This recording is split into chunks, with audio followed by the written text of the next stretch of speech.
Rosie O'Donnell controversy, thousands of folks have written in about it.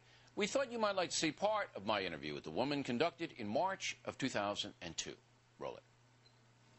Let me run down a couple of things. Okay, but let me say after each one, I want to respond, because here's one thing.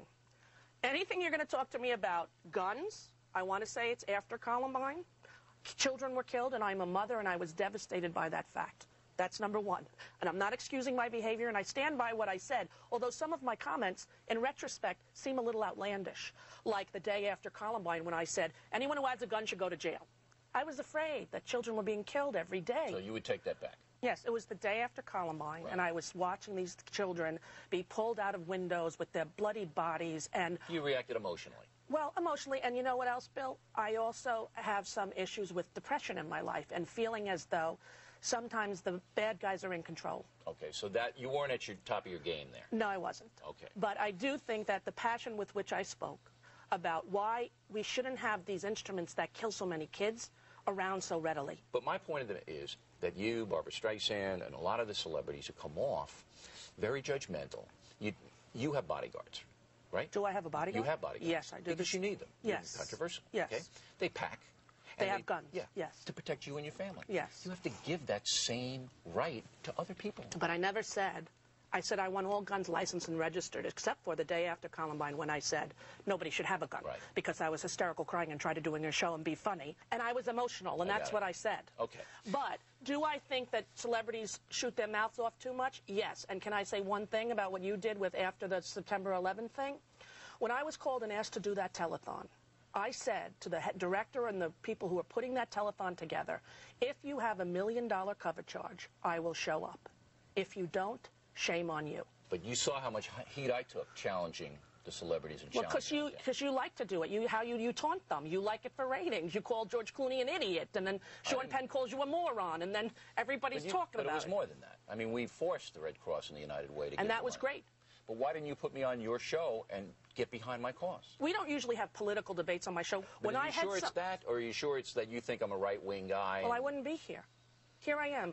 That woman right there didn't want me to come. My publicist, Lois Smith, 74, cried on the phone last night. I know where you're coming from. I don't think you're a mean-spirited guy. Now, you've referred to me, your humble correspondent, as the spin factor on your show. Yes. Isn't that, you have the no spin zone? Yeah, but no spin, the no spin zone. But surely you don't think there's no spin in your no spin zone. Do you think I spin?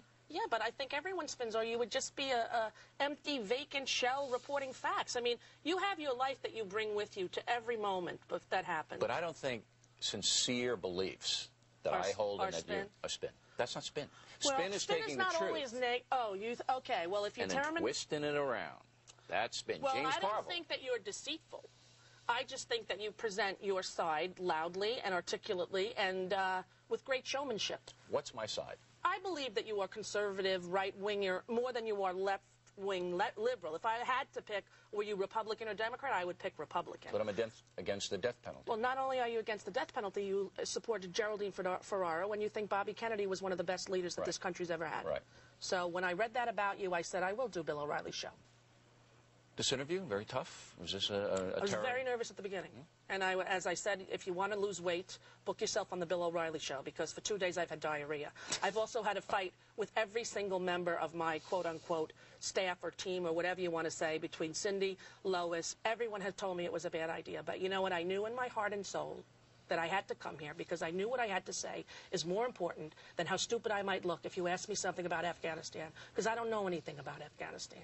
I know that's a place where terrorists are, and we have to go in there, and our men and women should come home. That's all I know.